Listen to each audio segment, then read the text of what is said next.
અમદાવાદમાં દારૂબંધીના કડક અમલ વચ્ચે શાહીબાગ પોલીસે વિદેશી દારૂના મોટા જથ્થા સાથે 2 શખ્સોને દબોચી લીધા છે.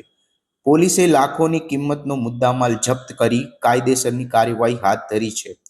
શાહીબાગ પોલીસને મળેલી ચોક્કસ બાતમીના આધારે કરવામાં આવેલી આ સફળ રેડમાં કુલ 1214 નંગ વિદેશી દારૂની બોટલો મળી આવી છે.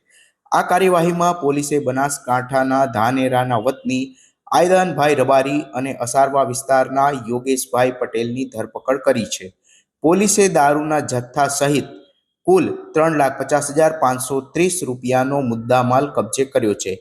પ્રોહિબિશન એક્ટ હેઠળ ગુનો નોંધી પોલીસે તપાસ તેજ કરી છે કે આ દારૂનો જથ્થો આવ્યો ક્યાંથી લવાયો હતો અને કોને સપ્લાય કરવાનો હતો.